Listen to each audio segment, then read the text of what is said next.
The slave market of Virexx Prime was a vile place.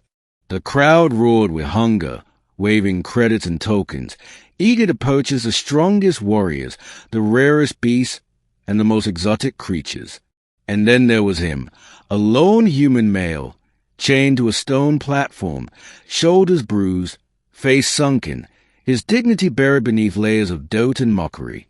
"Start the bidding," the announcer called, voice crackling through alien speakers. But silence followed. Laughter echoed from the crowd. Some snorted, others booed. A human?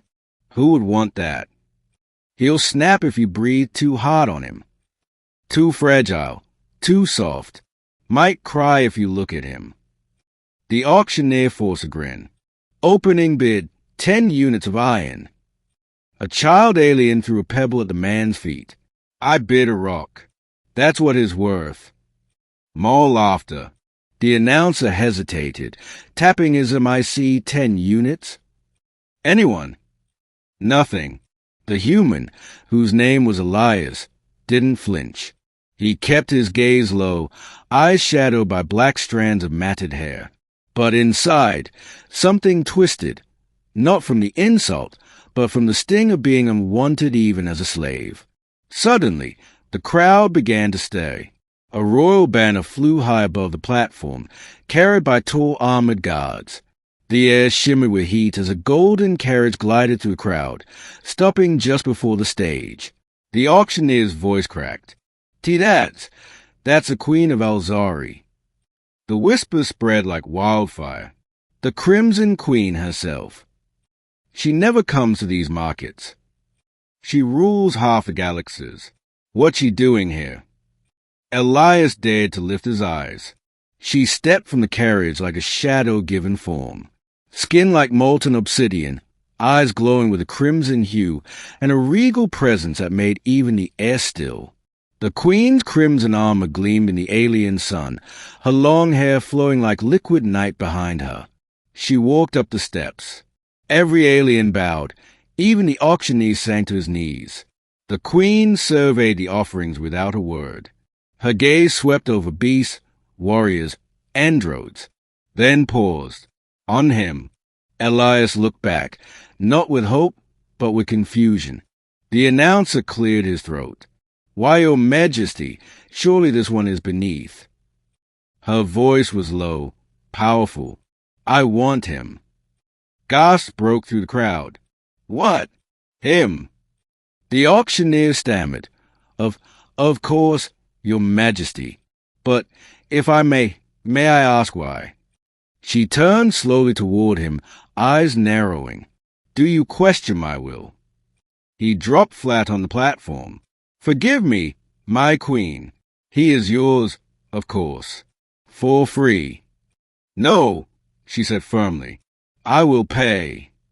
She tossed a gem, black as space, worth more than the entire market, onto the ground. "He is mine, by choice." The ride was silent. Elias sat in stunned disbelief inside the quiet, golden chamber of the queen's ship. The chains had been removed. He hadn't spoken a word. The queen stood by the window, arms behind her back. Finally, she spoke. "You've seen war." He blinked. "What?" She turned. "Your eyes. They're not those of a slave. They're those of someone who's seen fire and survived it." Elias slowly nodded. "Earth fell. I was a soldier. Oh, what was left of one." The queen stepped closer. "They mock your fragility, but I saw strength in it." He frowned. "Why me? I'm nothing. You could have any warrior, any servant." She studied him quietly. "I did not come to that market by accident. I heard of you, of the man who stood alone against the Virexx fleet for 5 hours, of the one who refused to kneel even in chains." He flinched. That was just survival, not heroism. She gently lifted his chin with her gloved hand. "Then why do you shake when praised?" He opened his mouth, then closed it. "I don't know," he whispered. "You're free now," she said. "Not because I bought you, but because I saw something I want beside me, not beneath me. His eyes widened. Beside you? I rule empires. I am feared, obeyed, adored. But I have no one who dares speak truth to me. No one who doesn't tremble when I enter. He hesitated. You want me to, what? Be your advisor. A small smile curled her lips. Be what you are. Human. Honest. Real. He stared. You don't even know me. I will, she said, if you stay. There was silence between them. Do I have a choice?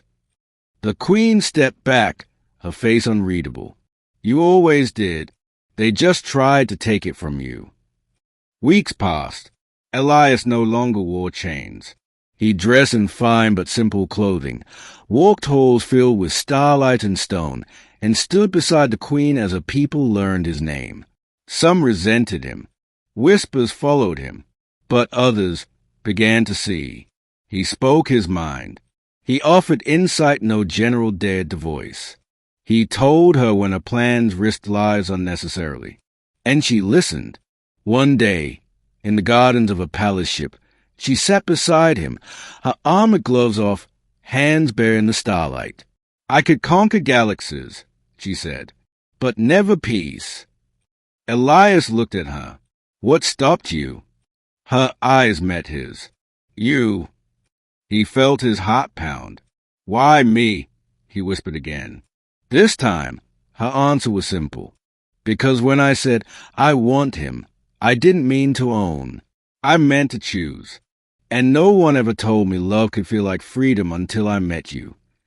Elias swallowed, and for the first time, he reached for her hand, not as a subject, not as a slave, but as a man who finally understood what it meant to be wanted, not for strength, not for power, but for who he truly was.